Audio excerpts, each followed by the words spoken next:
Hi, I'm Cynthia. One of the things that people tend to notice right away when we're talking about the goddess is this article in front of her name, the. Because when we're talking about God and the goddess, it becomes clear. God is the subject, God is the ultimate transcendent ground of reality, and then the goddess becomes kind of like the object, the blank.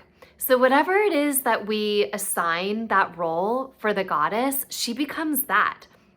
This means that sometimes she takes on this archetype of like the warrior, the one that fights for us, the one that moves us through a pattern that needs to be transmuted.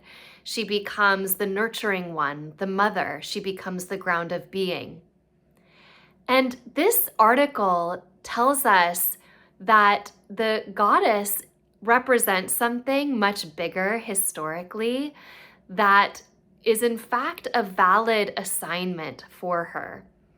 Because if she is breath, and in so many traditions, the goddess is represented as the one that breathes forth, then that which comes through the breath, when breath is empowered, is sound.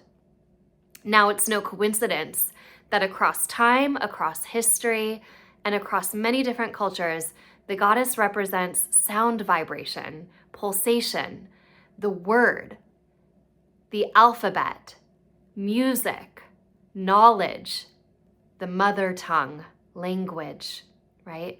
Mother reality. And so she comes in as all these different forms of pulsation, forms of breath, forms of empowered breath.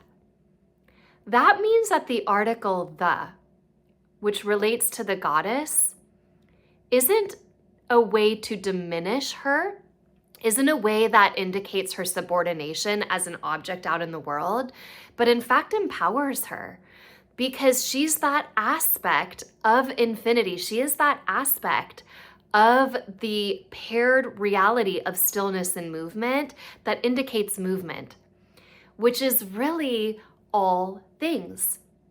The problem is when we, in our conditioning, in our patterns of history, in our own bias within ourselves, put stillness or silence on a pedestal.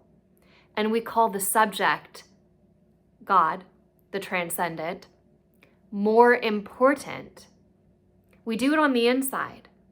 But when we give that principle this place of hierarchy, that this is more important than the body, than sound vibration, alphabet, knowledge, reality, words, thought, memory, perception, the earth, the soil, the ground beneath us, nature.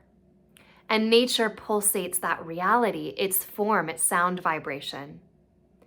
So the article's not the problem. The bias is the problem. The bias that is 2,500 years of conditioning that has told us stillness is better than sound vibration. Stillness is higher than movement, than body, than form, than earth, than mother tongue.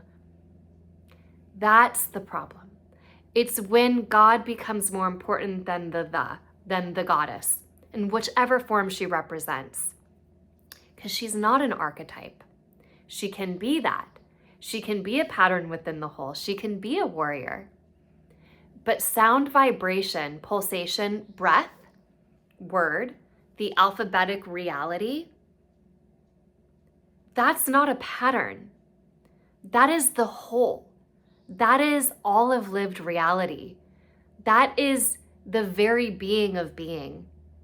And transcendence, this God principle, it's not something exotic that just is existing out there that some extraordinary state is going to teach us. We experience it all the time, and we experience the coalescing into form all the time.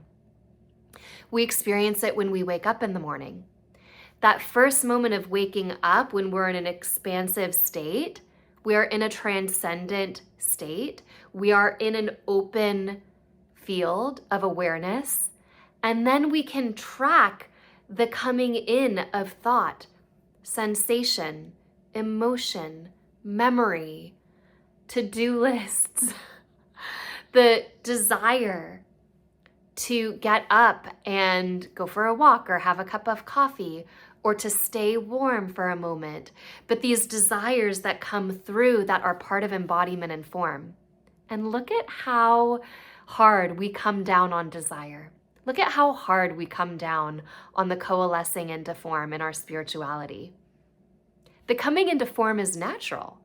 The word sound vibration is natural. The goddess, who is that condensation, who is the body of breath, the goddess who is looking through your eyes right now, who is using the instrument of your heart right now to create this reality, who knows about condensation, who knows about word form knowledge, flow, transition, the hard things, the one that knows opposites. That is worthy. That is worthy. And it is worthy to call her the goddess. It's the correct assignment. It indicates that she is the everything. So now the task is to, within our deep heart, understand God, subject, is exactly equal in importance, value, and reality to the goddess, all of form.